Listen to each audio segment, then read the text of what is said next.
Hello and welcome to episode 98 of the Fools on a Hill podcast. I'm Cal and I'm joined by Yanni and Liam live for Damn. the first time ever. Oh, If you're not, why? If you're not, I don't know why we're doing this. If you're not watching this live now, which you probably aren't, because I don't think it is. Just know that you could have been watching this live, and every week from now we'll be record because we can, doesn't make that much of a difference to our lives. We will be streaming this to Twitch at twitch.tv/Fools on a Hill podcast. There'll be a link here. I'll do that. And we'll put a story up on Instagram. Maybe we'll put it on other places as well. Reddit. To let people know what time. Reddit, maybe. We've got our own subreddit. r/Fools on a Hill. Fools on a Hill, yeah. Not podcast. Yeah.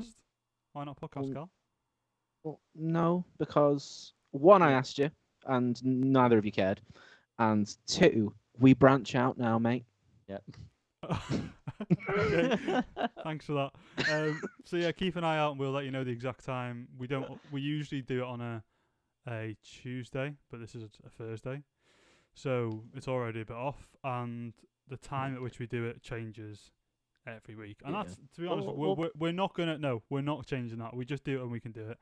So yeah, you'll be notified an hour before through stories on Instagram and whatever. I'll do it in the morning of the day, definitely, and a rough time, and then later on we'll. Yeah.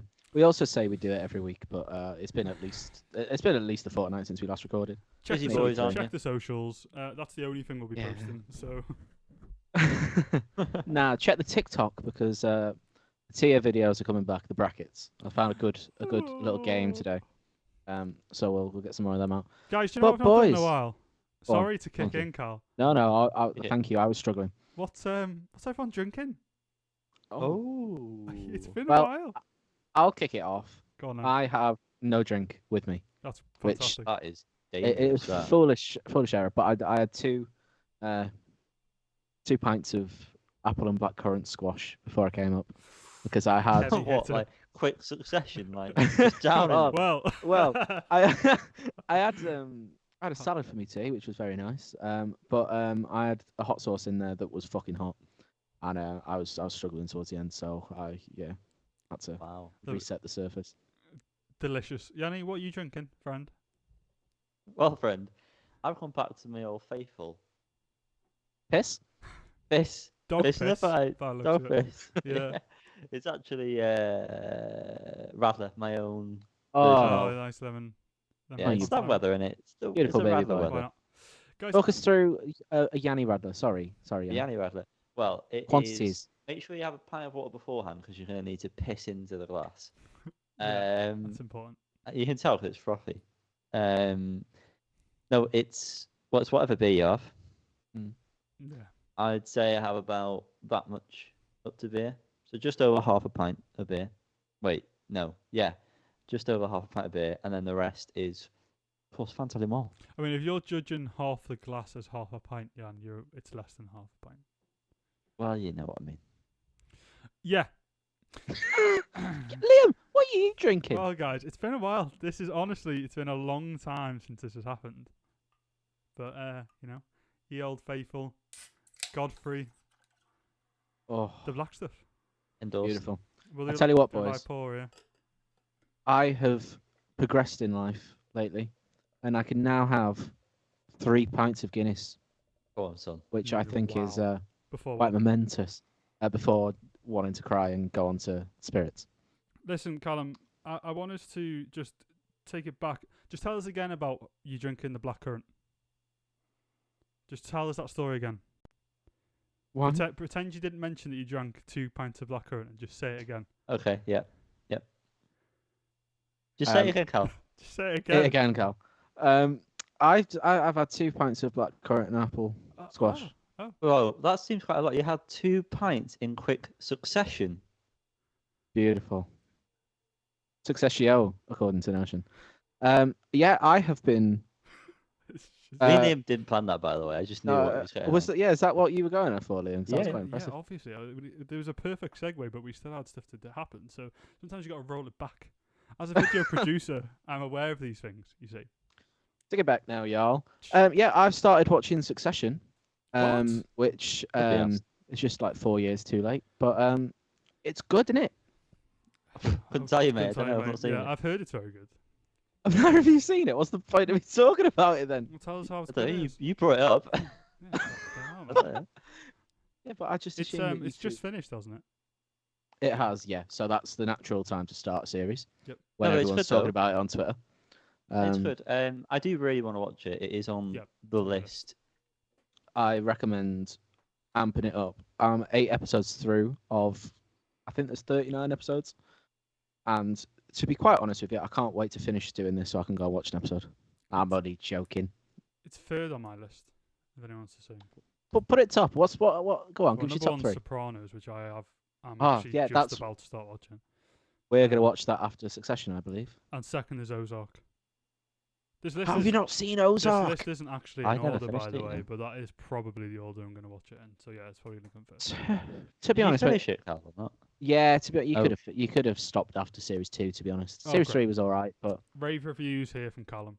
no, it's because series 1 and series 2 are so good Yeah, they were amazing.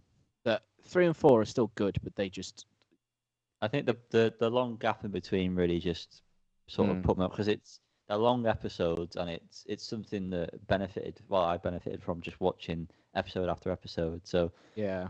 when I had to then pick that back up again, it was not good. But I tell you what is great, regardless of how you watch it, as long as you do watch it, is Barry. I finished that fucker, and it is so good. No spoiler review, please, because that's on my list. I'm not going to spoil anything apart from saying it was great. It Absolutely. was without giving anything away. Me and Liam have discussed this, and my thoughts are that it could have. You got a mustache there, mate. Could have ended at several points throughout, and there is quite a weird step. Are you talking about the last season or the whole series when you say could have stopped? It could have ended season 3 and partway through season 4, in Yep. my opinion. It could have ended either way there. But what you do get is good, and it is just one of the best things to be produced on telly, for telly. Yeah, definitely. I mean, I watched it all. Not now. What's the? I had already watched it all. I guess when the third season came out, or had not long come out, I watched the first 3 seasons. So going back to it was a little bit strange. But I watched a. You're so annoying, Yanni. I watched a catch up video on YouTube going through all the key moments, and I was like, this series is fucking dope. It's so good. And I was just remembering all the key moments and like just having a great time, really. It was only a 15-minute video. And then, yeah, the 4th season from that point was, from that perspective, was weird. And as Yanni, you said, I imagine, watching it all at once was also a bit strange. I don't really hate what they did. This is going to sound so pointless out of context. But I didn't dislike what they did in terms of where the story went. I just felt, and I said this to you, Yanni, they needed to flesh it all out a lot more. It felt quite rushed last season. I think they could have done an extra season and just split season 4 across 2. But still, Barry, like, it's one of the best TV shows I've watched for sure. There's some incredible moments. It's so underrated as well. I don't feel like anyone seems to be talking about it. Yeah. Well, I hadn't even heard of it until they were promoting the last series. Honestly, there's 2 episodes in particular which are one's in season 2, one's in season 3, I think. Yeah. And they're 2 of the best episodes of telly ever, like hands down. They're just so good. Absolutely. Speaking of more television shows, Always Sunny is back, and as anyone in the right mind should know, we love Always Sunny, as should everyone. That's true. And what do we think of the 2 episodes we watched? I think it's safe to say that they were 2 of the best episodes we've had in a long time. I think it's a very strong start to the season. I mean, if you're going off you know, whatever the prime of the show is, probably series 1 to 11, maybe. Well, it's probably like 4. Well, all right, yeah, 3 whatever. or 4. But I think it's two of the best back-to-back episodes in a long while. It's a solid start to the season, I think. I preferred episode 1 out of the 2. Oh. Same. I Oh, did as well. Yeah. that's intriguing to me. I I thought- definitely thought the second one was better. I thought the what is it? The gang gets inflated. Is that what it's called? Yeah. I just thought it had more lull moments, you know. Yeah, definitely. I thought it was just more. I don't know, just It's- funnier. The second episode was great for the fact that like it's called back to so many other things. Absolutely, yeah. It And, felt like- like an old school Sunny episode. Yeah, and the fact that it's Yeah. been like years, and is it like the first season, like something it refers back to in that, The Yeah, the twins last first episode, wasn't it? last episode, the first season. which is just I love it when shows do like callbacks to stuff that's really early on. It's great, and they've And done it in a really funny way. They had a Yeah, great they- yeah. opportunity to completely like subvert expectations of what they were possibly going to do with that, because obviously it was so long ago and the characters were so not a part of anything that the way they kind of brought them back was really good.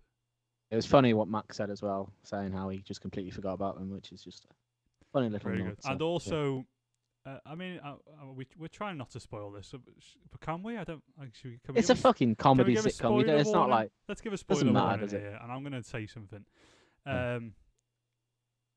Donald McDonald, Great.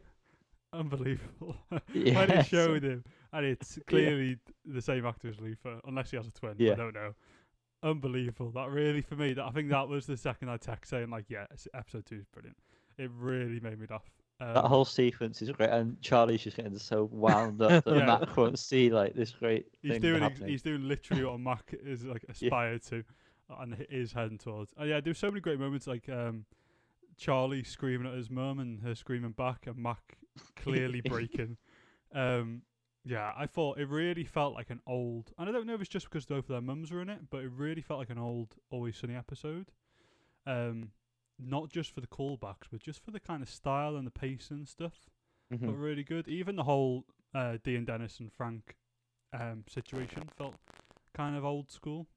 I wouldn't say it was the funniest. There were some funny moments as part of that. yeah, But it yeah. felt old Always Sunny. Whereas the first episode felt modern Always Sunny, but like the best of, if that makes sense. Yeah, definitely. I love absolutely. the whole like they take Frank to the beach and he's just like making it quick. I look towards That the was great. sea. That was great. Really good. Yeah, it was. I read a review the other day, and they said how they've just kind of taken all the stakes away of what they've been trying to do in like the last few series, and it's literally gone back to basics. And Mhm. so far, it's worked really well. Yeah, you can tell, and yeah, like you say, it's worked. Also, because we're talking about the people involved with Always Sunny, watched Fool's Paradise. I've discussed this with you. Both didn't really enjoy it. It's a shame. I wanted it to be good because Charlie spent so much of his time on it, but it doesn't quite work. And Ken Jeong just can't like him. He's just annoying, So irritating person. Hmm. But I watched Blackberry, and that was fantastic. Glenn Howerton was amazing in that. Can't wait to watch that. I started to watch Fool's Paradise, and yeah, I got like 15, 20 minutes in or so, and it's all right so far. I can't really see where they're going to go with it, and I guess that's the issue. Maybe they don't. But there are aspects of it I definitely like. But yeah, Ken Jeong and him being like obviously clearly like the main character other than Charlie's character. I just can't. I just don't vibe with him whatsoever. Not a fan. But yeah, Blackberry's on my like next to watch list. I've convinced. Is that on any streamers or? No. No. Okay. Okay. Cinema it is then, eh? Yeah, we'll sort you out of a ticket, a golden ticket. But I've convinced Lydia that she needs to watch it, and we're just waiting for the right moment to. She'll watch enjoy it. It's I know they've discussed it on their own pod when they've talked about it, but Glenn Howerton's character is not like your typical sort of like evil mustache twirling villain, but he's still not the best person. But any time you're watching him on screen, you're just drawn by him. And there is like a scene where you're surprised by how much you feel for him because of everything else that's happened before it. And yeah, like I said, I think I messaged you, but there's one like screaming scene that he does, and there was only one part, and that was it, where I was like, "This is Dennis." But that took me out of it. But the rest of it's fantastic. We are a music podcast, after all, so I believe you two have got some stories to tell about some gigs you've been to. Liam, would you like to go first, my darling? Yes, I will. So, I hate that sound. What sound? Oh, The sound coming from your microphone. Oh, I don't know what that's. So last Sunday, Lydia and I went to see Coldplay at the Etihad in Manchester, and had a great time. Really, if I'm being honest. We were standing. The Etihad's. It wasn't as big as I was expecting it to be. Being a stadium, being on the ground, we felt we got there like just as the first support was starting, barely kind of pushed our way forward, and we were close enough to the stage that I could see quite clearly, and I am short-sighted, so I was at a point where I was like, I'm actually quite happy with this view. This is a fine view to me. I think short-sighted but tall standing. That's what they say about you. Yeah. When we went to see Gang of Youths, sorry listeners, this isn't going to help anything. When we went to see Gang of Youths, which I know you guys probably can't remember much, when we were by the bar. I was pretty sober. Sorry, Callum, you were sober. I feel like at Coldplay we were closer than we were at Gang of Youths. So that's how close we were. Oh, yeah. Yeah, it really didn't feel far at all. And obviously there's the big cock that sticks out the runway with the bell at the end. And he's not talking about Chris Martin at this point. No, he was on the end quite a lot, funnily enough. But we were about like 10 people deep from there. So, and they were up and down that all night, up and down the shaft. So it was good in terms of the view of live. I barely looked at the screens. So that speaks for itself, I suppose. The performance they were great. They were every song they played was really good. Not a huge fan of the set list. They played a few hits, but they played too much of the new album, which I just don't care about. And it's a strange one because I don't want to be like, I don't play your new music because clearly you put effort into it. But also, tickets weren't cheap. It's full of people who have not listened to your new album. Even as a music fan, I have not listened to your new album. So these two mums stood here with their two 14-year-old kids. None of them have listened to it. And there were many of them, groups of people. And there were many, it was full of Scousers. It must have been Scouse night. Must have had cheap tickets or something. On the train to get there. I was me. Sorry. Fucking hell. I see how that you can tell he's from the world, can't you? It's like you know what I meant. But it was to remind you, we're live streaming name. No, I live in Liverpool. But my point I was trying to say is, a lot of like Scouse lads who obviously know the hits and again have not listened to the new album when they're there with their girlfriend, who probably also haven't listened to the new album. It felt really strange when they played like 5 or 6 songs from the new album. They also like did this puppet thing, which was really fucking weird, and they put like helmets on, which was really fucking weird. Still, the performance was great. The wristband lighting up thing is actually really good, and they should do that at more shows. It worked really well. They played Viva La Vida right on the tip, which was fun. Did they play Violet Hill? They didn't play Violet Hill. That's the only song they played from Viva La Okay. Vida. The set list really had a lot to be desired. Shall I pull it up? Go on, pull it up. While I'm still chatting shit. Yeah, please. Pints were £7. Absolutely not. So, I mean, I had 4 of them. But, it was a day out. But I didn't agree with it. If we've paid, I think... I'll have 4 pints, please, but I don't agree with it. When we went to see Red Hot Chili Peppers, wasn't it £8 for bottles? So if we've done that, then we can do anything. Was it £8 for bottles? I don't remember drinking at that gig, so that makes sense. My God. Set list. Another thing before I get into it. They started off... so obviously there's a lot of environmental things. We talked at the very beginning of this podcast about how they weren't going to tour until it was like net zero carbon emissions or whatever. That actually is the case now, and they had like these segregated dance areas that were where the ground paneling. I'm not finding the right word here. Took the vibrations of the dancing and turned it into energy, which was cool. And they had like sections to the run up of people playing music, and between acts of like a camera on both sections and being like, dance off and playing jump around, and everyone jumping, and the energy numbers were going up, and that was fun. I would like to stress this. I'd rather die Oh yeah, than be caught on the screen. Oh, absolutely. And that. they played the full song. It wasn't like, let's do 30 seconds. It was the full fucking song, like 3-4 minutes. And it went on for a long time. You could see some of them were like, fuck. There were also bikes at the back, which you could sit on and ride, which I wasn't going to do that either. But what I'm trying to get at is, just before Coldplay came on, 2 people came on stage. Randos, no idea who they were. No idea where they were from, even they had the foreign accent. Lydia seemed to think they were from, what did she say, Yanni? Brazil? Brazil. Where she got Brazil from, I don't know. The accent she then copied was not Brazilian. And definitely won't be something we'll no, replicate. Absolutely not. Nope. But they did sound like, Latin American, South America, somewhere, I'm not sure. Anyway, they came on and talked through, Coldplay's about to come on, blah, blah, blah, but these are the efforts we're thinking, and they were doing like a line at each, and it was a bit kind of stilted. And then they played a video where they shown all the trusts and things that the money's going towards, which was fine. And then they were like, and now here's Coldplay. And Coldplay walked on. And it was very kind of like, flat until they started playing the song. Anyway, the set list. You ready? Yeah. Higher Power. Which, June. Yeah, in the context... Yeah, it's not a strong opener though, is it? It was alright. In the context of the arena, some of the ones you'd usually go, were pretty good. Adventure of a Lifetime, that went off. Paradise went off. Then they played The Scientist. Oh. So that was all on like what a juxtaposition. The main part of the stage.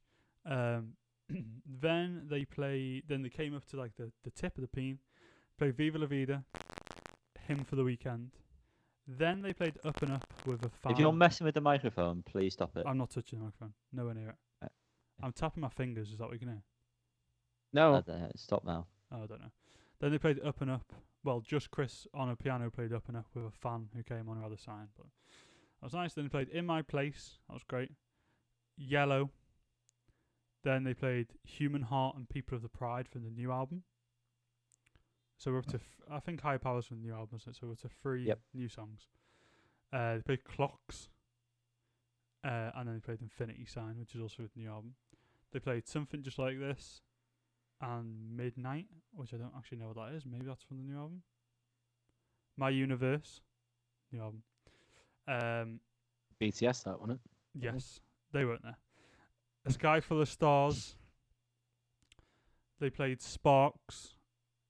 Oh, interesting. I don't feel like I remember them playing Sparks, but apparently did. Then they invited a guest on, and it was the one and only Tim Booth. Callum, do you know who Tim Booth is? James. Your man from James, yeah. And they played Sit Down. Oh, sit down. Sit down next to me. Did they tell the crowd to sit down? They didn't, actually, no. I've just realised they should have done that. That's a good... No, they should not have done that. They should have.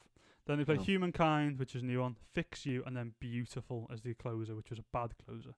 So there's like, 7 new... Oh, actually, it says at the bottom here somewhere, doesn't it? 6 new songs. Yeah, to be fair, mate, that does sound like a shite set list. It's not great. When we were there, it was good, I suppose. But looking back, they missed out so many of their great songs that it was kind of like, I was thinking, like, why haven't they could have played this here. They definitely could have played this here.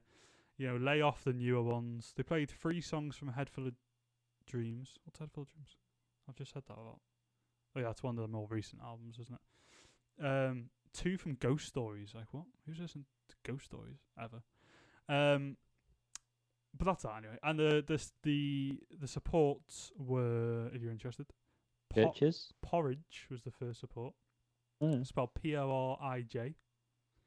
Oh, no, not Porridge Radio. The other thing, no. Porridge. They were a local band, and they were very happy to be there. And they sounded pretty all right. They sounded a bit like the Orioles, if the Orioles were a bit more poppy. I thought. And then Churches, who not good. Really? Wow. I really liked some Churches songs. I back like in The Mother We Share. 2014. I recognised fucking loads of the songs. And I was like, I don't know how. I've never listened to Churches. I recognise those two songs, but just playing live, nah, didn't sound great. I thought Porridge sounded better, and they did a better job at kind of getting people going. But there you go. That's gone on. That's gone on for too long now. I think I've run out of things to say. Definitely, yeah. Callum, you. I went to see the Arctic Monkeys for my 6th time. Loser. Liam's going to hate me, but I just had to reshuffle because I was getting uncomfortable. So I went to see Arctic Monkeys in the cricket ground, Emirates Old Trafford in Manchester. I don't like the venue. Sound never sounds good. Which was true for the Mysterines and the Hives, who supported. I quite like some of the Mysterine songs. Yeah. The Hives would have been brilliant if it was a small venue. A lot of they were fantastic, and the music sounded quite true to. I mean, I only know your main 4, your 3 or 4, whatever. But the lead singer was fucking hilarious. He was so funny. He was very funny. He was good at getting the crowd going. But in the wrong business, isn't he? Yeah. But I just think the sound just didn't really travel for him, and obviously because, as you can imagine, he's going a bit mental. Yeah. So he was missing quite a lot of the lyrics. Wasn't really hitting notes, and because he's probably in his 50s or 60s now, he's probably getting a bit tired by doing what he does. So it just lacked a bit of power. But in a small venue, I can imagine it would be unbelievable. But then Arctic Monkeys were fantastic, absolutely unreal. I went to see him 3 times on the Tranquility Base tour. Everyone knows how much I love Tranquility Base as an album, but I don't think they performed the older songs well during that tour. That has changed. They really did justice to every song they did. I think could have done without I Wanna Be Yours. Just a little bit too slow, and I just don't care. And 4 out of 5, they've changed that, and it just lacks a bit of oomph, which is a shame. But the end sounded great. I'll go through the set list. It was quite well mixed, but they didn't play anything from Suck It and See, which is sad considering it's turned 12 this week as well. Yeah. And there's some fucking bangers on that album. I mean, to be fair though, Vic Star, I could do without Don't Sit Down on the set list now because they've just played it for years. Like, imagine they whacked out like That's Where You're Wrong. They played that in one of the fucking minds. They played that in one of the America shows, I think, earlier for this album. It just would have been amazing, or even just Suck It and See itself would have been great.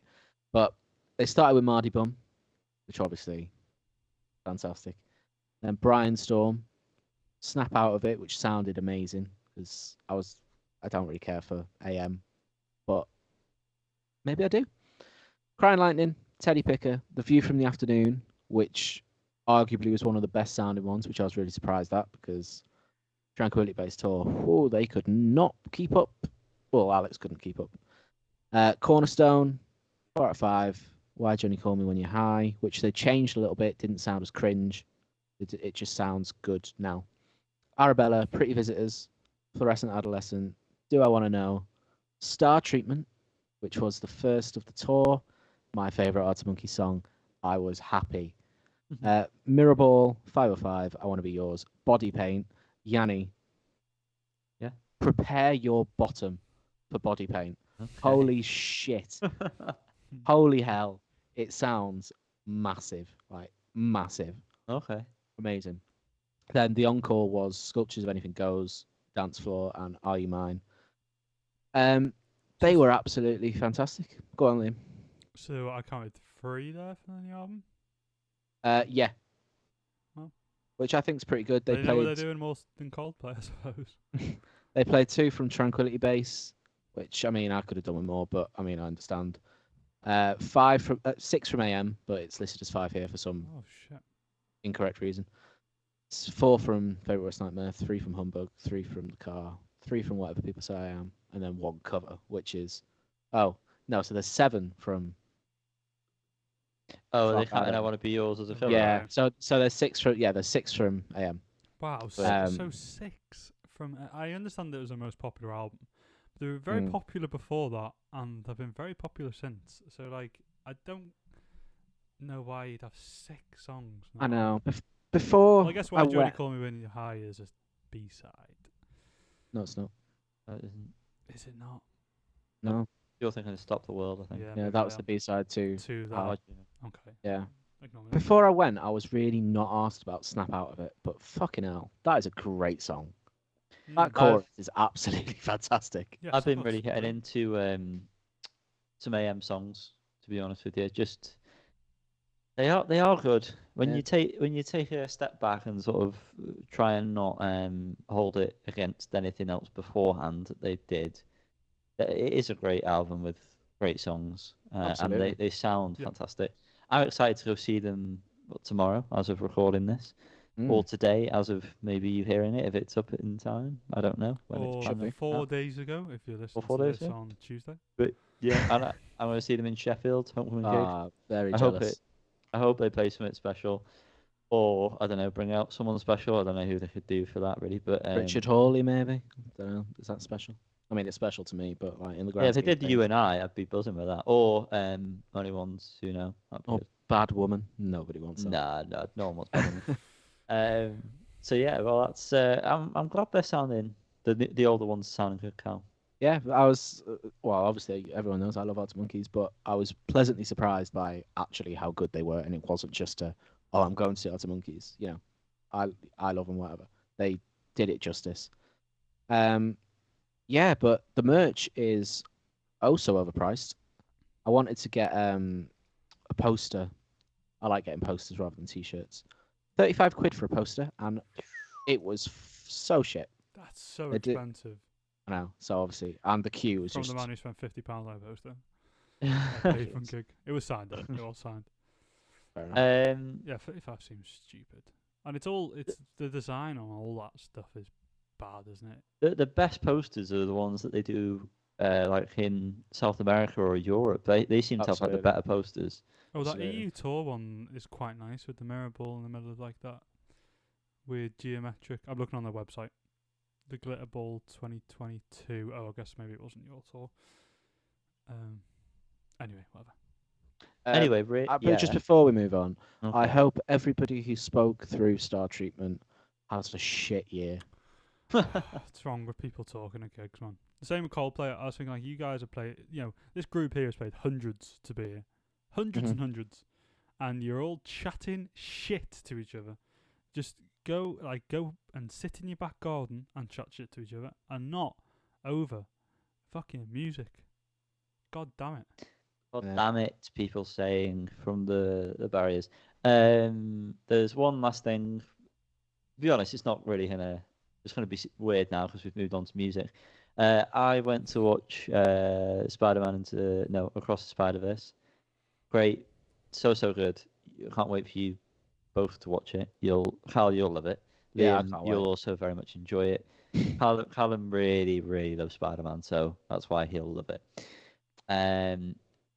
But from that movie, there was a couple of songs that they played. One of them we're going to talk about right now. It's the first song we're talking about of the fucking episode. It's Mona Lisa, and it's by Dominic Fike. Which, to be Panic at honest the with you, Disco. I did not realise that was him when I was watching the movie. I mean, I can't claim to agree or disagree because I've not seen the movie. The track itself, I liked. Didn't think I liked Dominic Fike really, but turns out I quite like Dominic Fike. Dominic Fike, That's that. let me tell you, his first EP, fucking great. I'm a big fan of that. I don't know, it's just because I found it at a certain time. It's got nostalgia because of that, but like I really like his first EP. I think it's got some very well written songs. First album, meh, and then most of the stuff since has been meh. Apart from the odd thing here or there. But yeah, this has got some good vibes. Got some good summer vibes.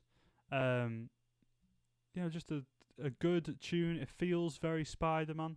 Feels very kind of New York. Yeah, I think it's a good tune. Yeah, it's a decent pop song in it. He's also released a different song, which is from an upcoming album called Ant Pile. And this one didn't sound like anything I was expecting it to sound like, if I'm honest. Really caught me by surprise. I like the little riff that was going on with it. Quite heavy, well, very distorted and broken up. Yeah, surprisingly enjoyable, I thought. I agree. I really liked it as well. I thought it was dead catchy. It helps that it was 2 minutes. I don't know if I could do with much more of it, but as a standalone tune, I really liked it. I can imagine an album of it would annoy me though. You guys should maybe check out some more Dominic Fike. The thing with him is he's Don't tell me what to do. as you probably know from Euphoria when he played that song on Oh guitar. my god! I don't hold remind that. me of I hold that against him. Please, That was bro. horrific. I Well, hated every You second can of at that. least acknowledge he knows how to play guitar. that's Yeah. clearly evident. And Doesn't know when to fucking stop though, does he? as well as a pop songwriter, he was clearly a pretty good musician, and I think that comes across in the songs, makes him a bit different. I find this one a little bit annoying, but it seems like a step up from the first album. Not as good as the debut, but we'll see. He also did that song, photo ID. That song. Yeah, that's a tune. That's a bop. Yeah, he was I involved. can't remember who's Yeah, that's Remy. Remy maybe. Wolf or something like that. Yeah, I think that's right. The Dominic Fike one's a remix, but I think it's much better. Oh yeah, I think the addition of Dominic is good on that it's got a good voice. track. Yeah, Just don't Yeah. sing again on Euphoria, please. for that long. Or if you do, Please. just make it like a minute. That'll do. Just cut it down a little bit. just cut it down a little bit. People cutting it down. Blades. There we go. Yeah. Oof. Yeah, there we go. The Blades, latest song from Squid from their upcoming album. Oh, Monolith. Out took- tomorrow, innit? Is it? I think so. Well, that'll be a Is it? fun Friday. I think this is great. Yeah, I think this is great. Oh, do you? Yeah. turns out I'm a big Squid fan. But I say it every time. The fact that I'm here celebrating a 6.5 minute tune being short says a lot about them. They need to just pop out a 3.5 minute tune. You know, just do it just once. Yeah, I agree. I was pretty bored by this track. I liked how it started, and I thought, oh, I'm going to be interested in this one. But then I just wasn't. I just wasn't. So apologies. You don't have to apologise to us. I do feel like this and the singles before this show that they've found the right part of the sound to kind of like work on. Whereas Bright Green Field was a bit too loose. Yeah, too it definitely sounds vague. more refined. Yeah, I agree with you there. But still too long. You could say, Swing Inside a Dream, though. That shit's good. yes, So excited for the album. I will listen to it tomorrow. please do.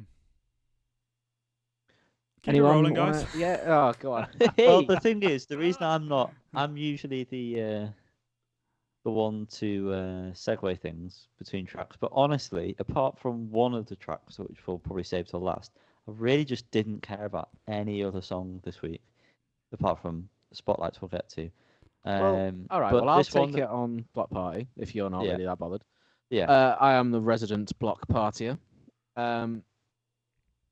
I thought the feature of Kenny Hoopla was a bit pointless. Don't really think there was much that I don't know. Just I think Kelly could have done it. Kelly. I enjoy the song. It feels a bit like an early B-side, and it seems quite dark. It's a bit eerie, but I don't know how much I'll return to it. That's funny, that Yanni.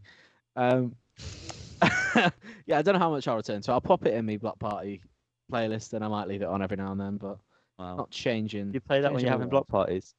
Absolutely. Shut Block Party. the block down. Yes. I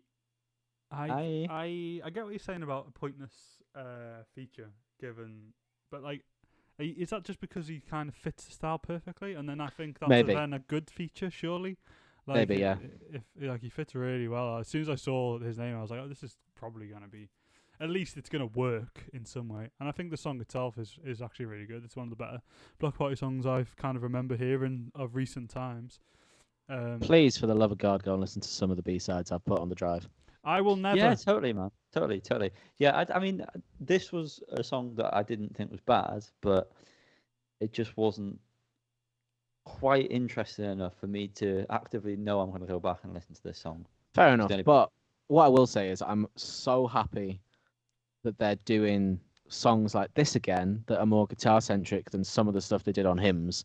There is some good stuff on Hymns, but I really liked Alpha Games. I know you two weren't really that bothered. There were some things I think Liam liked more than Yanni.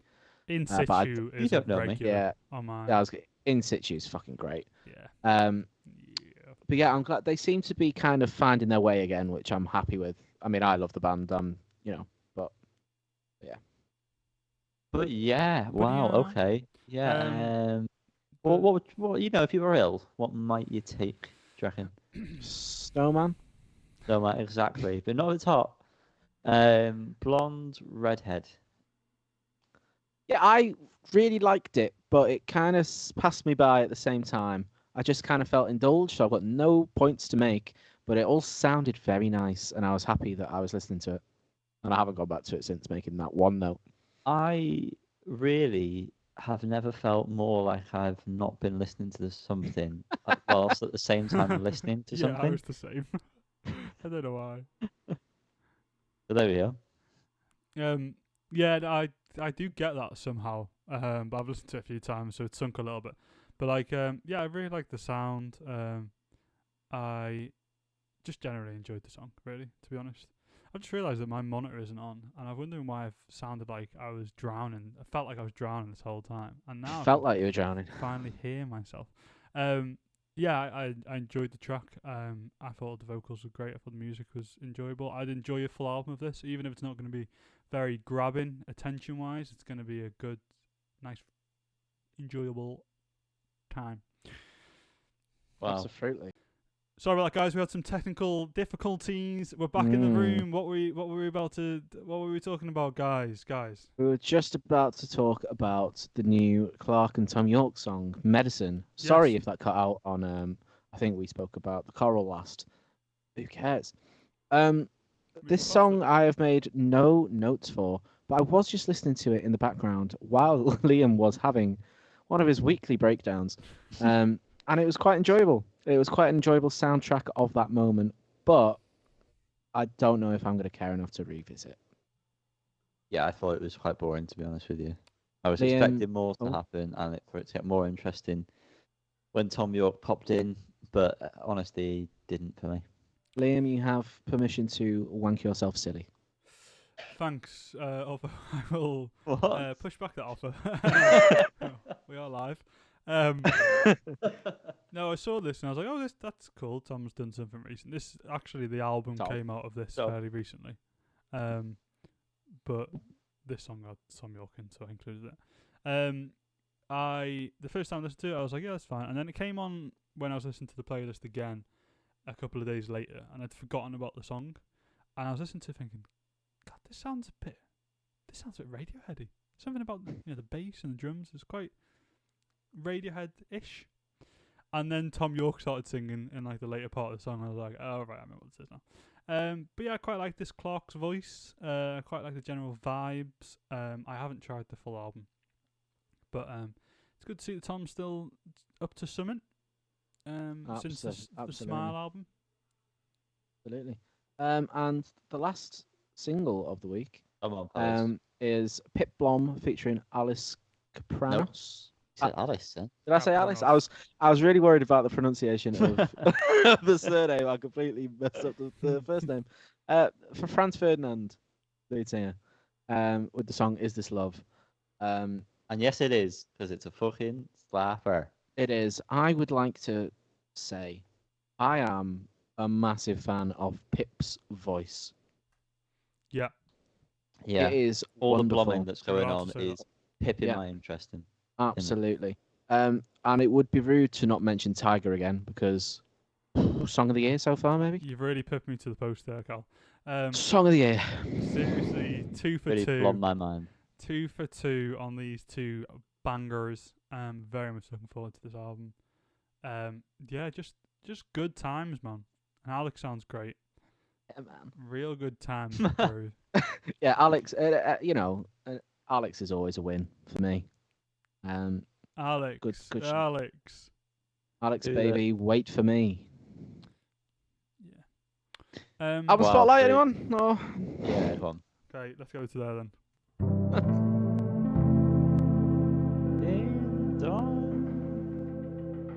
Yanni, do the honours, my darling. Okay, darling.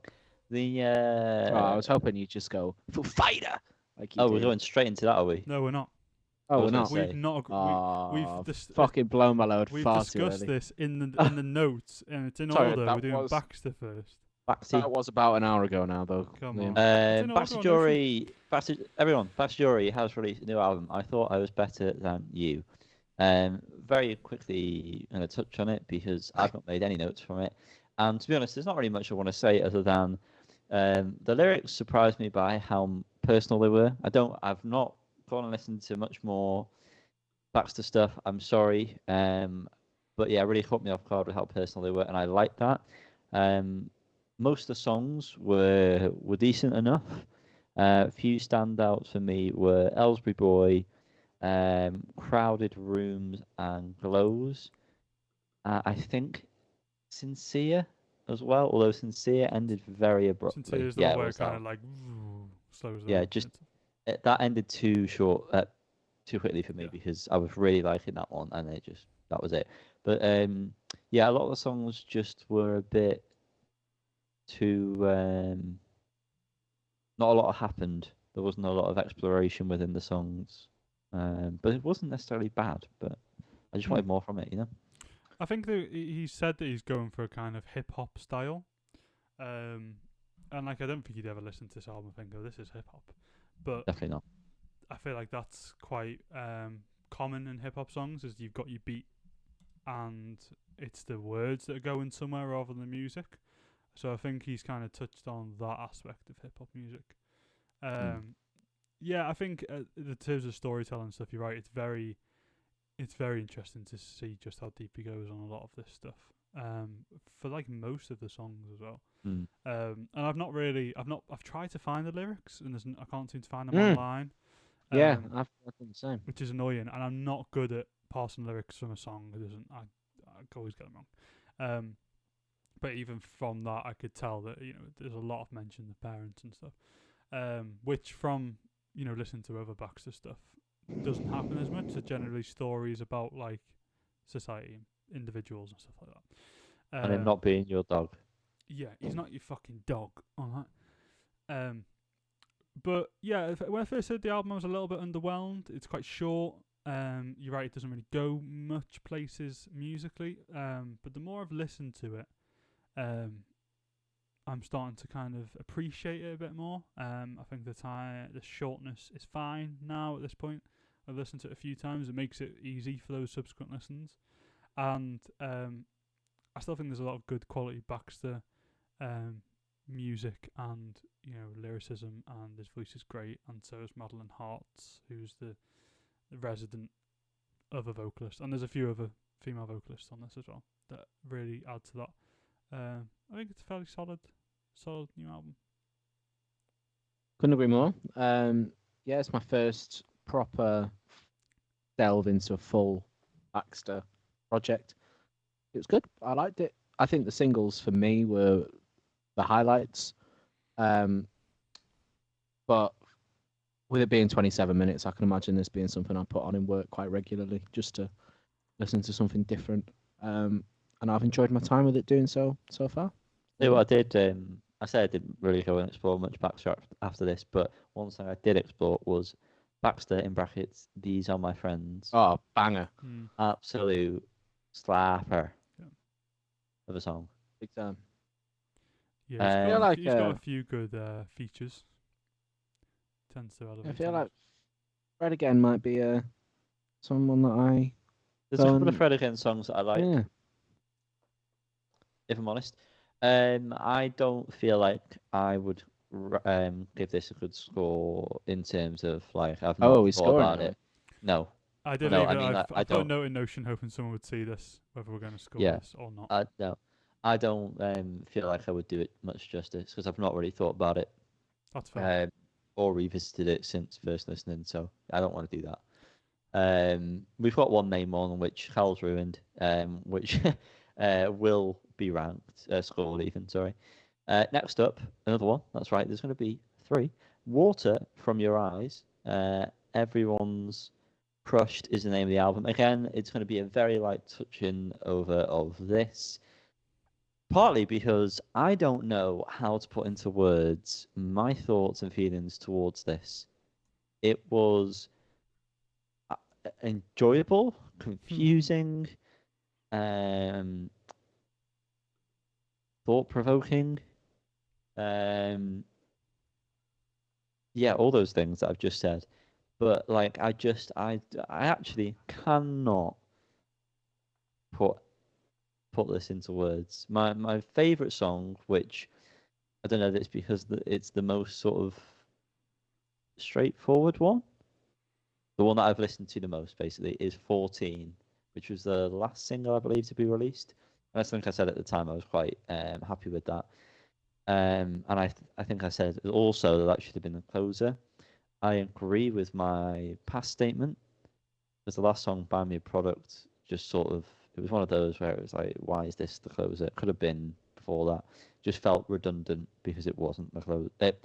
It was after 14, basically, and it wasn't good enough.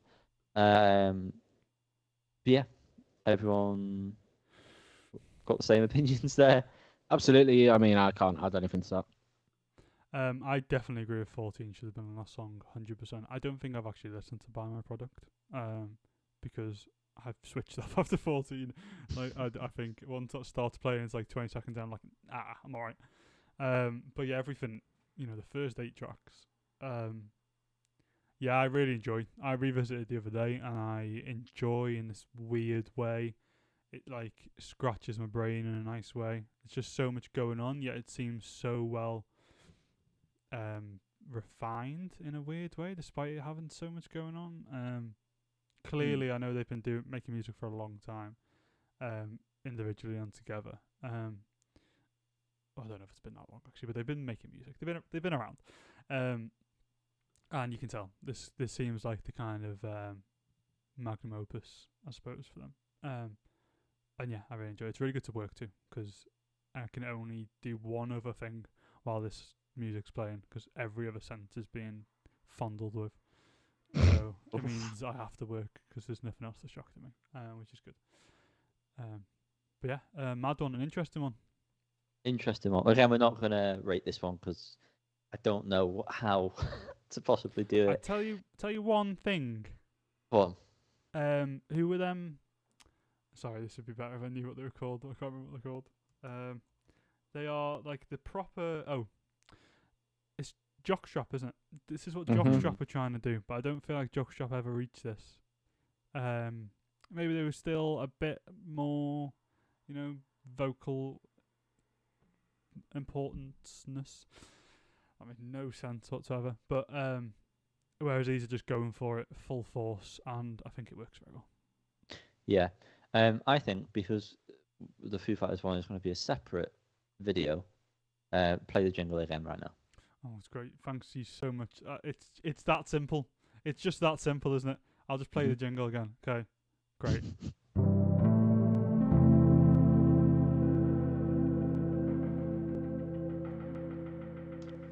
Try it again, shall we? Yanni, take it away. Foo Fighters!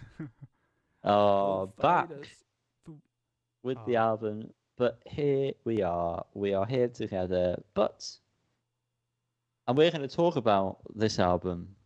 I just want to say, though, was not expecting this at all. I can't wait to delve deep into these tracks with you. First 2 singles we've covered. They are Rescued and Under You. These have both grown on me massively since when I first heard them, especially in the context of the album. as a complete piece of work, these two sound great, and they're so they're catchy for one, massive sounding, which a lot of the album is, to be fair. But yeah, great choruses. Dave's vocals are great. Dave's playing on the drums is great again. I'm going to be very complimentary towards Dave throughout this whole album, if I'm honest with you. But it'll get more in depth. But yeah, definitely grown on me, these two. And if I'm going to just put on a song or two from this album, it'll probably just be these two. If I just want to quickly listen to something from it, just because they're quite straightforward. There are other songs that I prefer, which we'll get to, but just I just want to remind myself of this album. Put these on, very, very quick and easy to listen to. What I'm going to say might come across as a negative, but I could assure you it's not. I think that they've just gone back to basics with this album. I wouldn't say that. I think basics is the wrong word, but the fundamentals of the Foo Fighters. Yeah. And they've done I it. don't think that's a bad thing. It doesn't very seem well. like nothing's overthought. No, yeah, exactly. And it doesn't sound like them. It doesn't sound like they're a Foo Fighters tribute band. It sounds like if you'd have told me this was released, I don't know, 2002 or whatever, I think I'd believe you. Yeah. Which is, compliments to Dave and Co. Compliments to the chef. Yeah. But yeah, I agree with everything you said about them too, Yanni. I wasn't too mad on them in terms of individual tracks. I enjoyed them, but I probably would never have gone back to them. But now I like them both a lot. Same feelings. Yeah. Listen, I'm not ready or prepared to talk about this album track by track. But yeah, no, I definitely agree. I do like these songs. I like them from the beginning. From them as singles. However, thought that they, we've talked about this many times. The lyrics may be a little bit too on the nose, but I think within the context of the album, it really doesn't stand out too much at all, and musically it really plays really well. Okay, just because when you said the other day that you were listening to the album and then you were going to tell us about your thoughts when you were I talking to us at that time. We don't we don't do track by track anymore, so you're going against the rules here. Right. Okay. Hearing Voices is the next track. I'm going to say this is one of Foo's best songs in a long time. The whole end part where it's Dave, the piano, and acoustic guitar. Mm-hmm. If the whole song was that would be amazing. I love that section. It sounds so good. I always feel like when I say stuff like this, it comes across like I'm trying to be negative towards it, and I don't know what this adds to anything, but there's a riff in the chorus, high riff on the guitar, that sounds like another song. There's just a section of it, and I can't remember what song it is, but every time I hear it, I think that sounds really nice. This was obviously not a single, so I was quite surprised when this came on. When I was listening to it, I was quite blown away by it. I agree. You can really hear the emotion in it. It's nice to have a different side to the album so soon, but still feel, well, it doesn't feel out of place. But yeah, it's fantastic.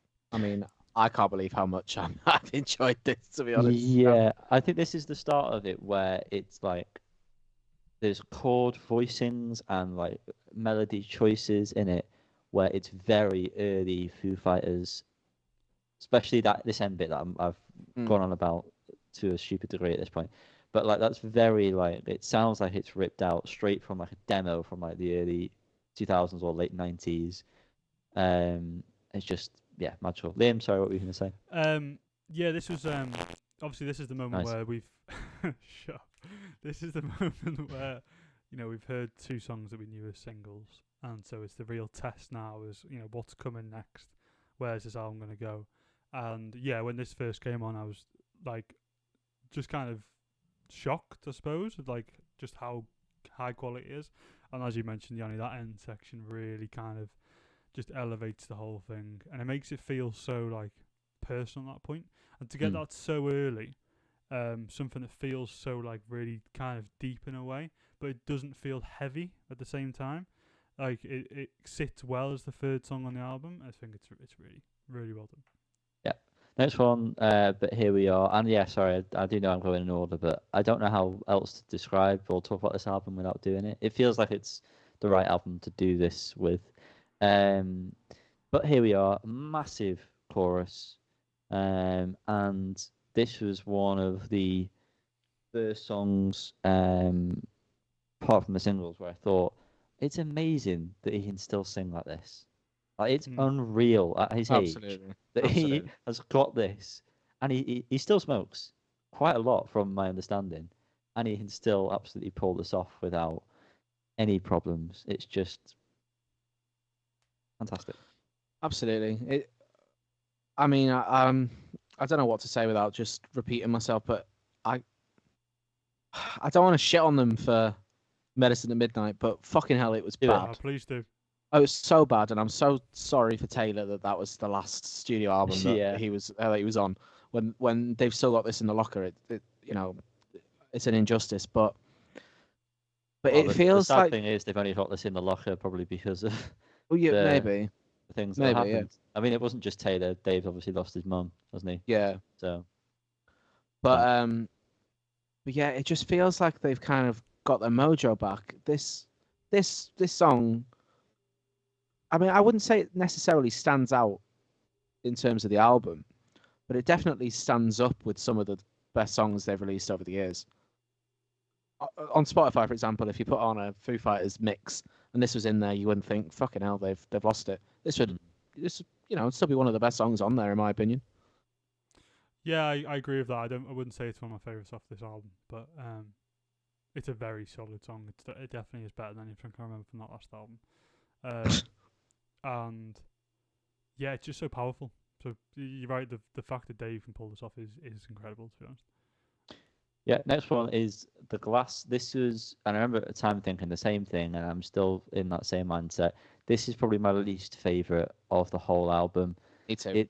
I don't like the vocal production at the start because it's done in a way that it fits the heavier part, but not the tamer part that's at the start. So it's mixed for that part, but not the earlier start. It's weird. And I just think it's a bit too cheesy, maybe is the wrong word. I don't know. That's what I want to basically say anyway. Like, it doesn't live up to the rest of the album. I think it's the right place for it if it has to be included. It's a good time for it to come, but I don't think it's executed that well. I agree. I think I could live without this track completely. I didn't really. I wouldn't say it stood out to me really, in a particular way, but it also was fine on listen. I've only actually listened to this album in full twice, to my own detriment. But yeah, I wouldn't say it was like stuck out like sore thumb. That's basically what I'm saying. But yeah, also not one of the best for sure. Yep. Next up, Nothing at All. The build up.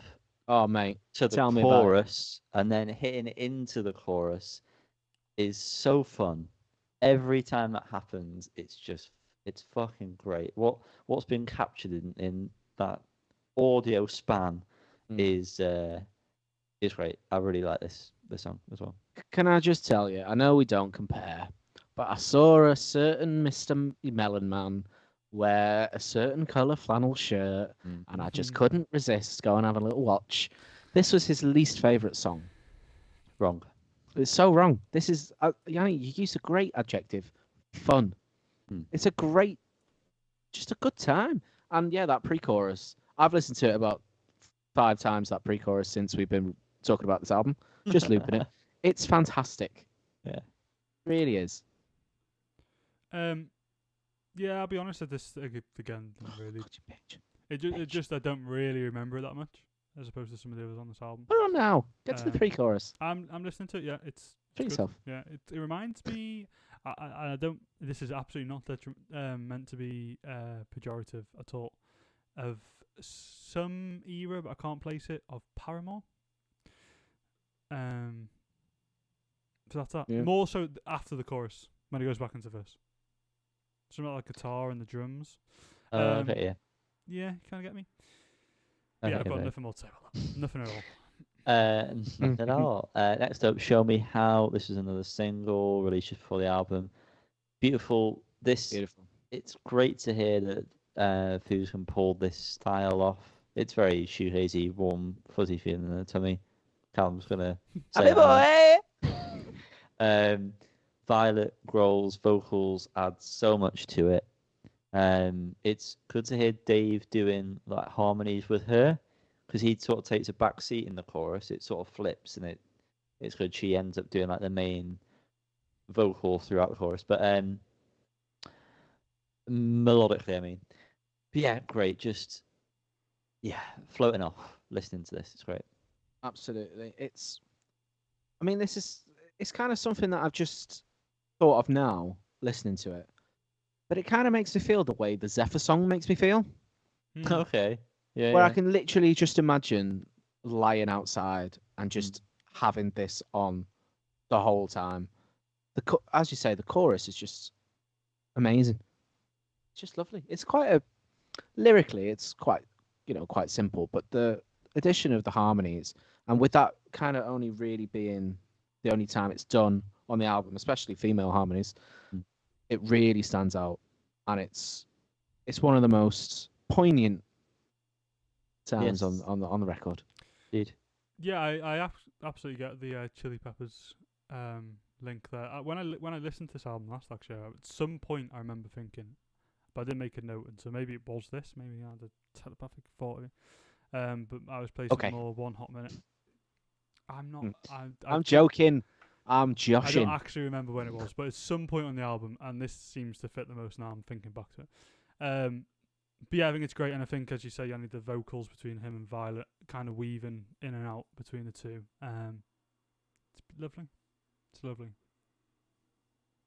Speaking of lovely, next song, Beyond Me, fucking goosebumps. I'm reading along. Well, when I was reading along to the lyrics, and I'm listening to it now, I'm reading alongs.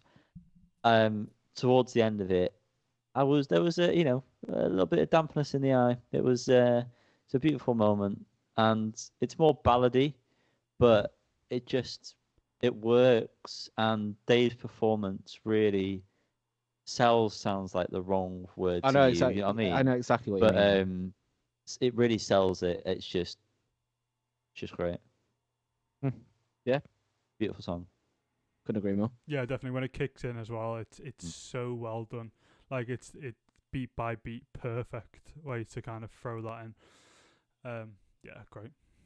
Yeah, Very it's good. one of those songs where like I could predict what's going to happen, but it's the best thing for that song to do what it does. Basically, like everything that done happens, perfectly. it's perfectly. Yeah. The Teacher was also, I think, a single, wasn't it? It was. The last one, I think. Yeah, 10-minute. So Carl, strap in. 10-minute song, but I'm just in awe that we're getting something like this from Foos at this point in time in their lives, in our lives, in all our lives. I just want to say, this is the same band who released The Sky is a Neighborhood not 5 years ago. And they've just come out with a song like this, and you just think, why?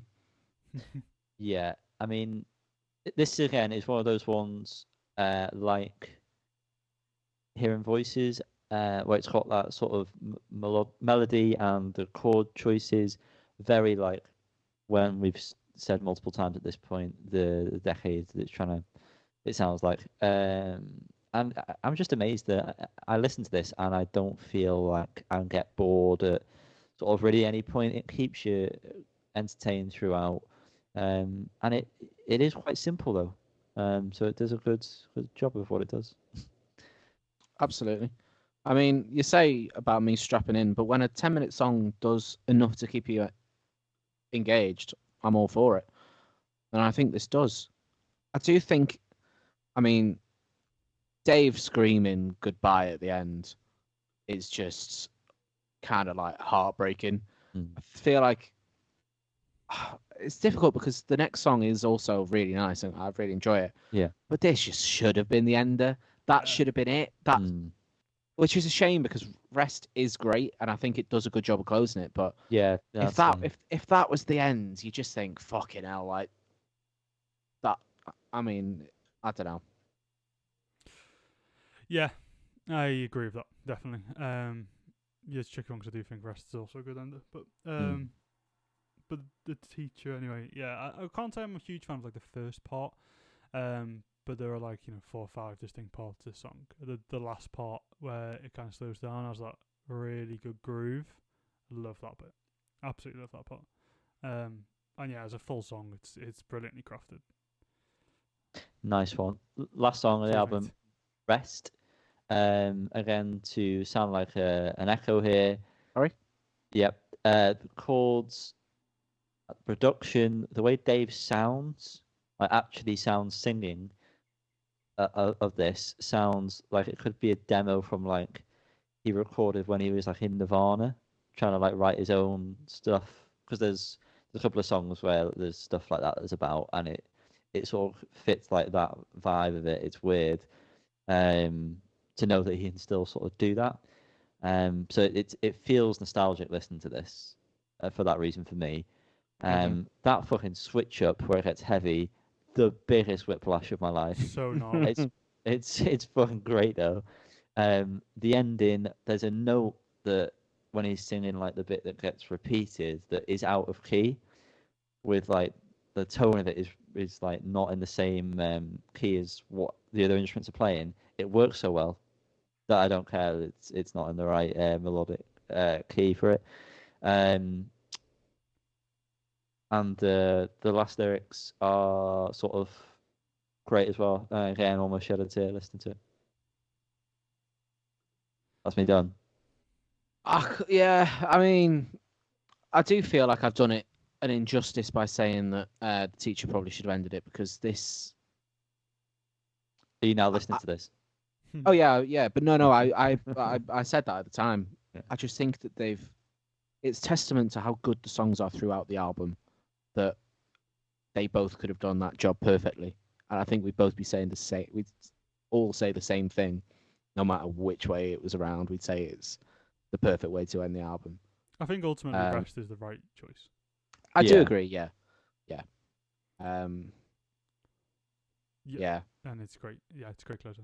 I've got them all to add. Yeah. Same. That's So, Foo Fighters. yeah. We That must is- rate. We must rate. Cal, it's you first this time. Oh, Always.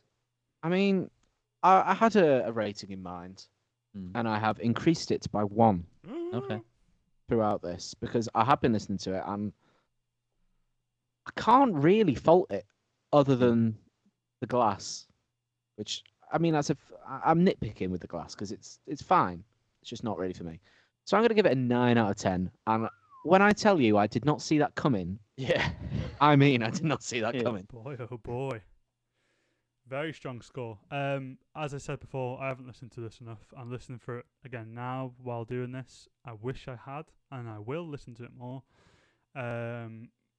But based on my own silliness, it's getting an 8, which I still think is a very admirable score. That's good after 2 listens. It is very good. It's solid, absolutely solid album. Not much to fault you, right? Well, Yanni? Cal, I was the same feeling as you, really. So I'm trying to weigh it out in my brain, because I feel like, yeah, I'm gonna say 9. Were you toying with a 10? No, I was toying Oh, with an right. 8. All right. But yeah, listening back, I listened to it before we recorded, and I've been listening to it while we've been talking about it, and it's just like the emotional aspect of it as well, I think, is what's bumped it up for me. Yeah, it's just, I'm amazed. Let's save the tears for a little bit later on. But we need some tears. That gives us a full score of 9 out of 10. Bloody Nora. Fantastic. Good job, guys. Thanks for coming.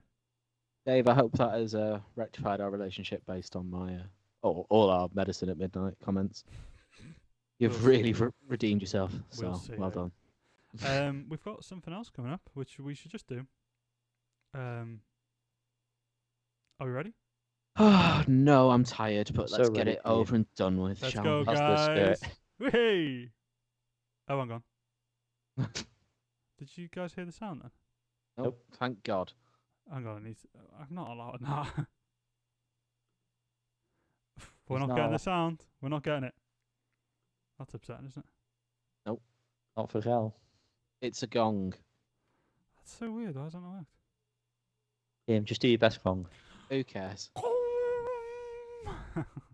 It's a rank off. Oh, I'm really upset the gong didn't freaking work. It was working earlier before I went Pete Tong, but What the frick? Pete what Gong. the frick, guys? We're Why? here. We're doing another Radiohead rank, guys. Why? I've been trying to get a Bloc Party one on the go for about a month now. We're doing a fucking second Radiohead one. No, we're gonna do that next. Next time. So we're doing another Radiohead one. You guys can see it, yeah? You're so Why are thin. you so thin? Like a bookmark. I need to see it.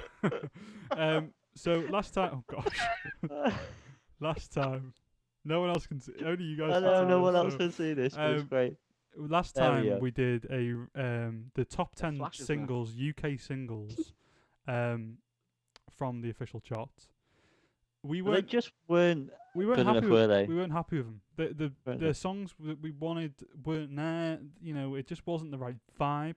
This time we went to our pals at indieheads subreddit, and we're good friends with them, Our best mates. especially the ones that vote in Radiohead's ranks. And this Just for the individual Cal. YouTube video, we started our own subreddit r/Fools on a Hill. Follow it, like Please. it, whatever Oh, you do on Reddit. Brilliant. shouldn't be able to see that. So we've gone there. We've got their top 10 list. There are a few in there that were in the old Radiohead video, so we've subbed them out for 11th, 12th, 13th, and 14th in the list. So then, well, I guess they're the last four, are they? That makes sense, doesn't it? Yes. Jigsaw through Nude. Yeah. Okay. Yeah. So we'll start from 10th place or Oh, please 14th do. or whatever you want to say, and that's It's Nude 10 for us. from In Rainbows. So there's only 3 albums represented here, which is interesting. It's the right choice. Isn't? But it's Yes, interesting there's the no best albums. bends, because there are some very good bend songs. We talked about the best bend one, though, I think. Yeah, Already. we did. Did we? On the last one? Yes, we did. I think we Okay. did. Anyway, Nude, as Liam Nude. said. Liam, what do you want to rate this, please, my friend? I'd rate this a slapper, straight up. There's Yeah. no fucking doubt in my mind this is a slapper. Okay. Absolutely, like, incredible song from, like, the offset.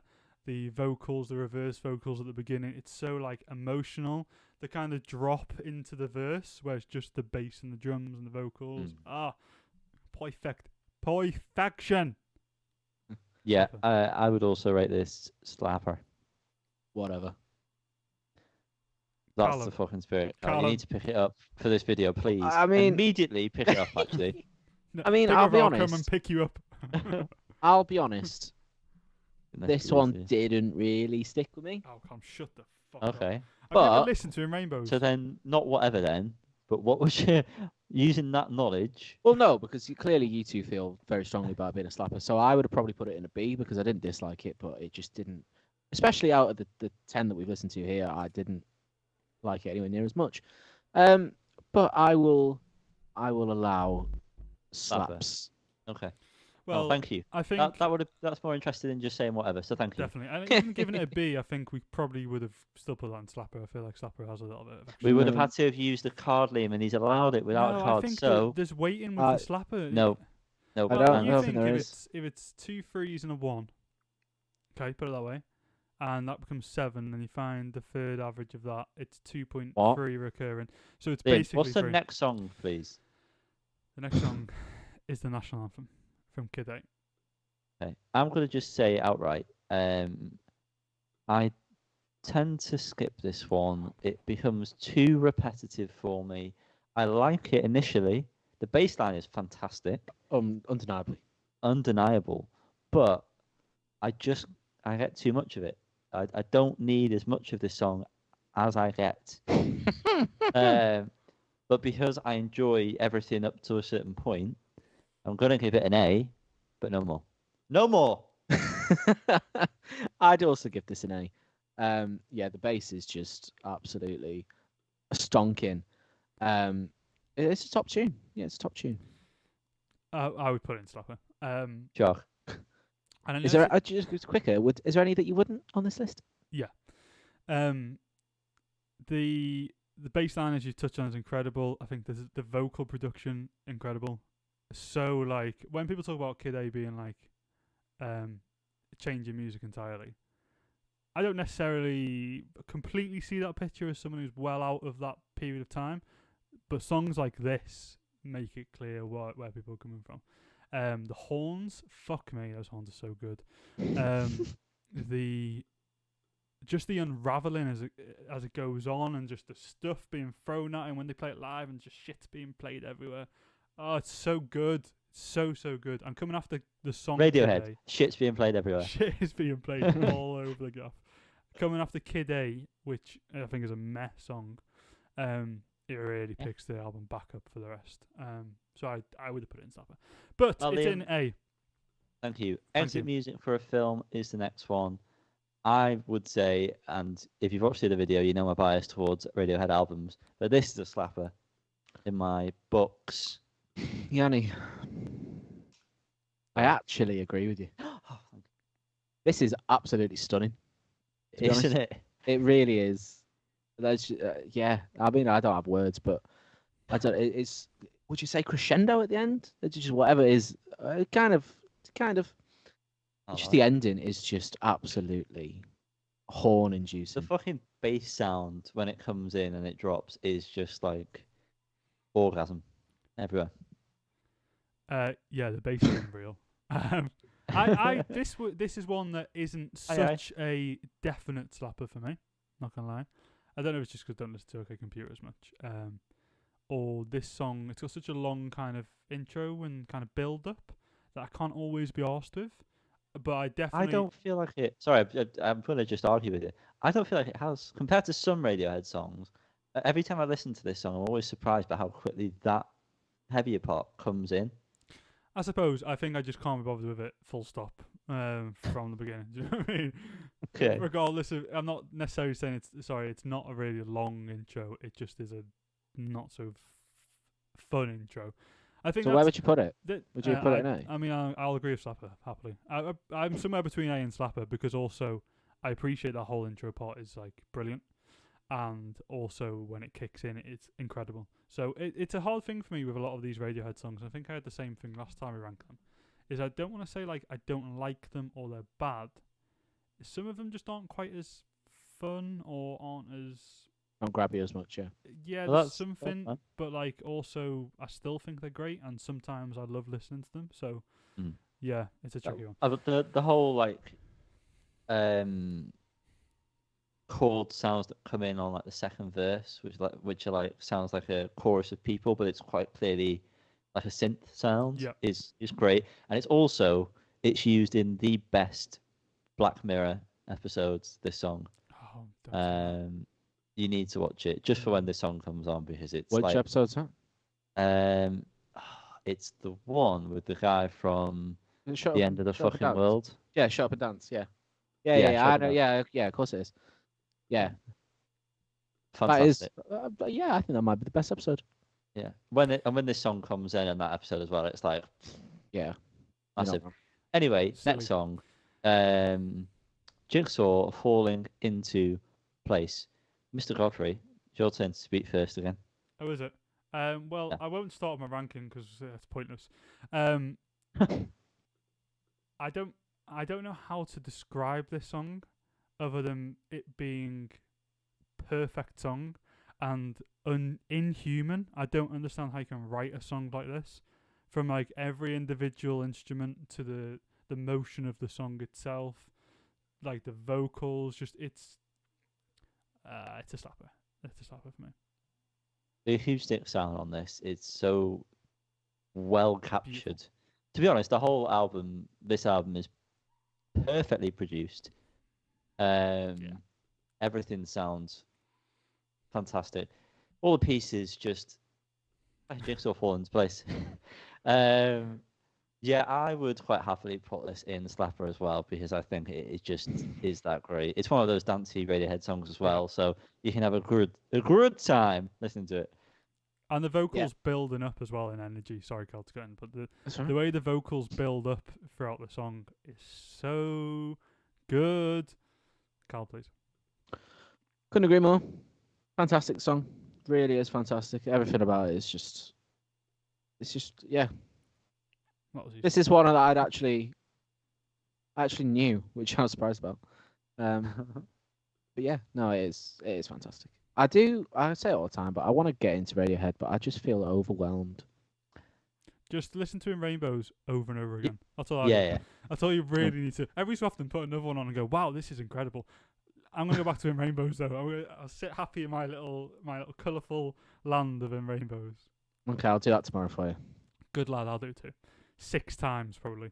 Next song, back to Kid A, is Everything in Its Right Place. Slapper. The Slapper, intro. slapperiest of slappers, slaps all over the place. It's one of the best synth sounds of any Oh song boy. ever. Oh ever. boy. Probably my favorite. To be honest, it is my favorite synth sound on any song. It's just perfect. Chords are fantastic.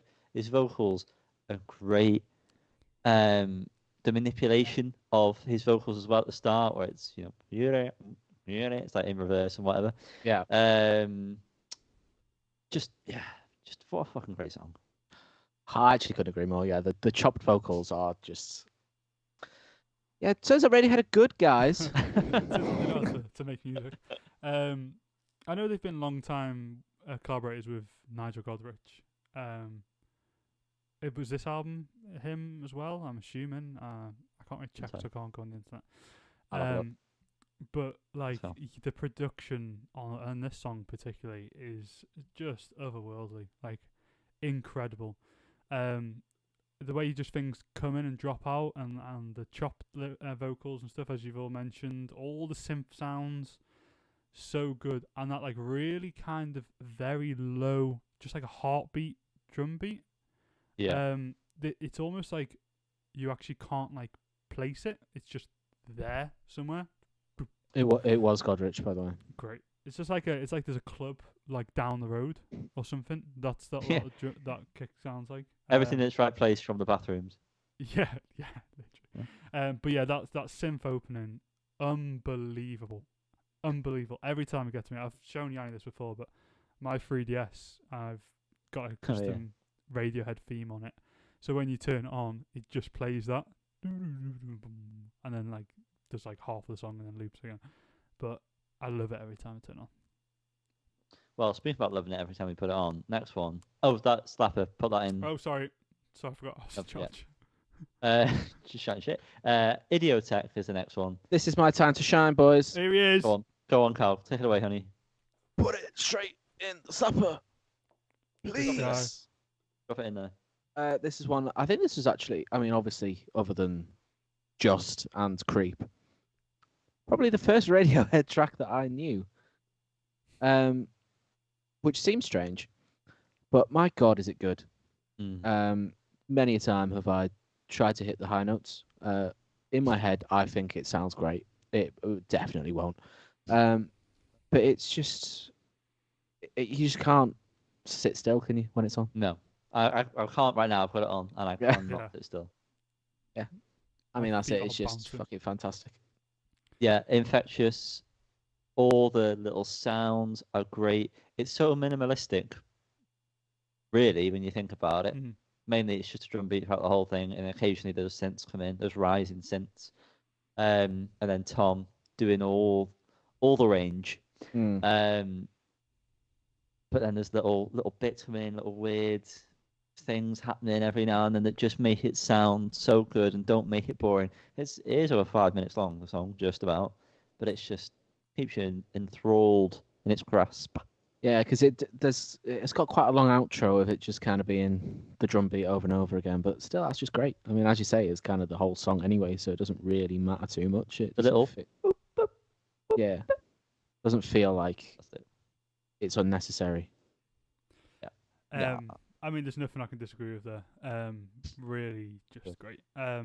It's interesting to see that this list is very heavy on like the very strong Thom vocal performances. Not saying that like not all Radiohead songs are great performances, but these are some of the best examples of his vocals being used in a really good way. So that's that. And next up is another example of that. It's Reckoner. Yeah. The drum. Someone else speak. Yeah, I mean, okay, well, I'll try and carry on from where you left off there. The drums in this sound fantastic. It's one of the few times on this album where the drums aren't dead dry. There's a lot of room to them, and it just works so well. The guitar that's being played is beautiful, and Tom's vocal performance really shines in this. The outro, or sort of, yeah, I suppose it is the outro, because we separate like in rainbows, ripples on a blank shore in rainbows. It's just a great song. Good song. I do think it's an interesting one on this list. Not because it's not a great song. It just, I mean, maybe it's just because it's not. I wouldn't necessarily think of it straight away as one of my like top 5 favorite Radiohead songs, or even top 10. Although I do love it. I mean, they just have a lot of other very good songs. And for it to be like number 4 on this list is interesting. I wouldn't argue them. I think it's absolutely a phenomenal song. Fight it out, mate. You know, just like the strings coming in just at the end. Like, who thinks of things like that? Do you know what I mean? Like, Radiohead. Unbelievable. Like, how do you achieve that level of like just pure musical like virtuoso? Like, it's all right. Someone stop him before he creams. This, especially out of this list, this is the first one where I can see how much Everything are inspired by Radiohead. Yeah. And I love Everything. So good they named them twice. So yeah, big fan of this. I don't think I've ever heard it before listening Really? to. I don't think so. Maybe, but I mean, not to the point where I'm familiar with it. But it's wonderful. But I don't think I'm going to put it in Slapper just because I'm very wary. There's 6 in there already, or 5 or whatever. And yeah, so I'll just little A. Yeah, little A for me. Did you give it a number? I forgot we were doing this, to be honest. I didn't give it a rating. I think compared to it's a Slapper. I'm gonna say A, because I think at some point, are we gonna like compare these songs within them? This, or is it all just gonna end up being slappers? But Pulp have really got a. Oh, is it Blair?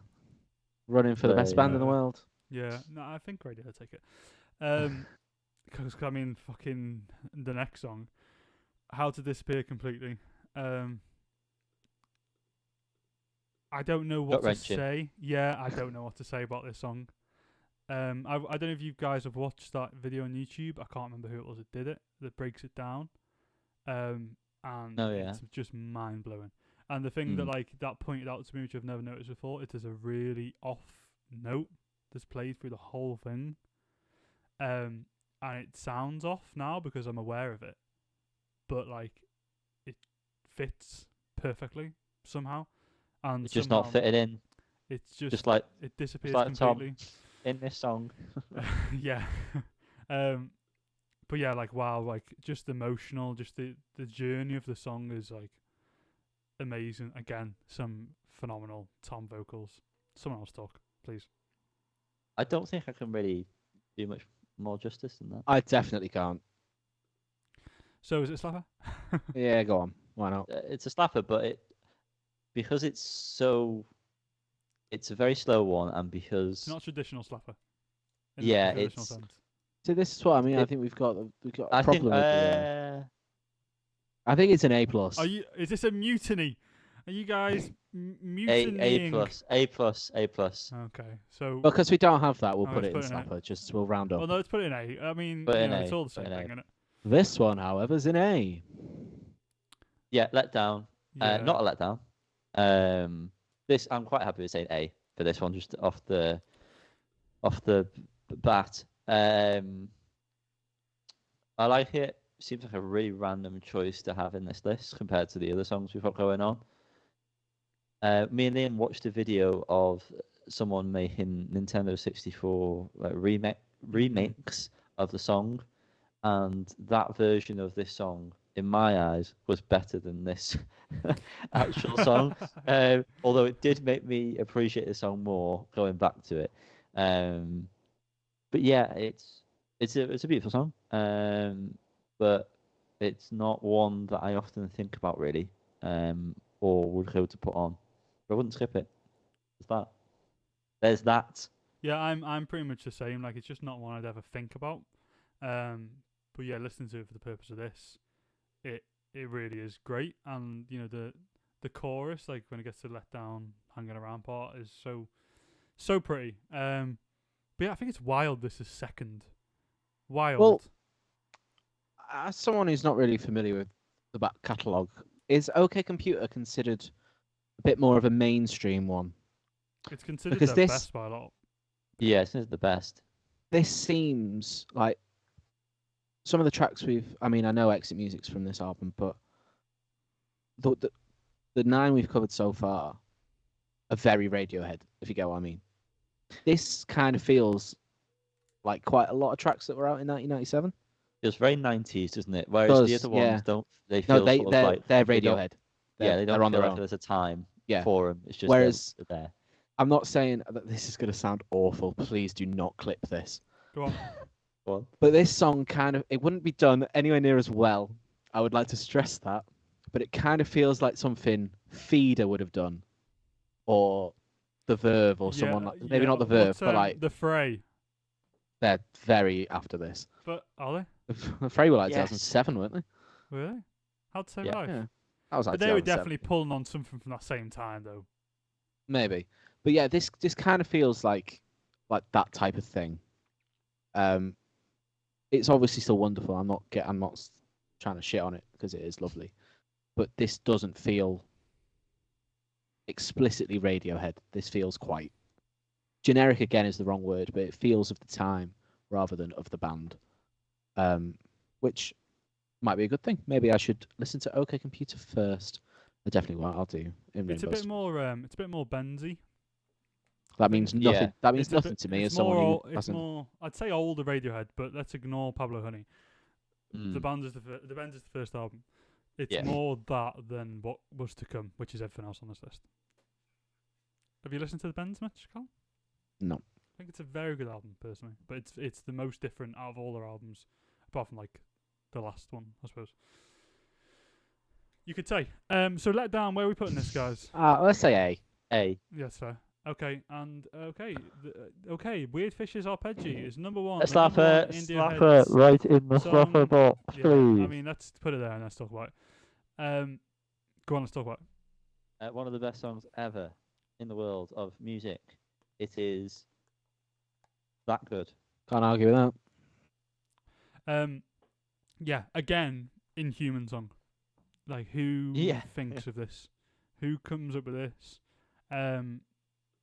I mean, I'm just gonna say, like, In Rainbows. We need to do a classic at some point. In Rainbows.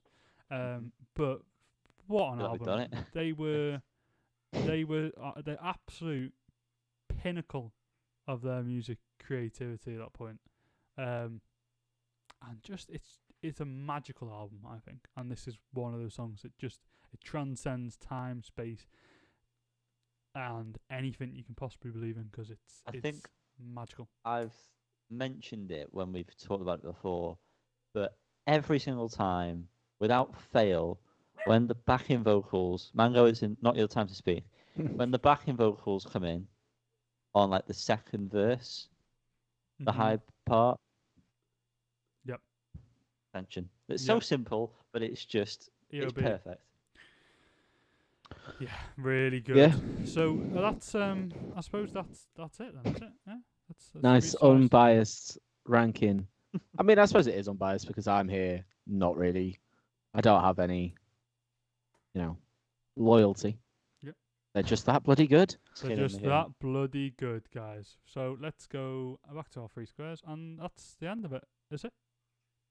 Hope so. Is that the end? It's been a long I'm one. really tired. My eyes are really hurting. The long one. This it's gonna recording's be, almost 2 hours, I think. yeah, it's gonna be fun for you to merge those two Oh, videos I'm together. so annoyed that I have to do that. 3 videos because I restarted the little one. It's so annoying. This is That's going to turn the video from some dead small file size to massive because you have to go through thousands of fucking. gigs.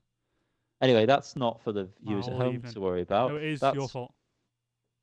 I think it's Okay. your fault. people at home. This is on you. If you stop for watching completely, we'll stop please doing do. it, and then I don't need to worry about ever But again. no one's been watching for years, mate. Years. It's been years we've been Years doing and this. years. Oh my god. I'll Anyway, be the bye. queen, king to your. I'll be the king. Bye bye. Bye. Bye, everyone.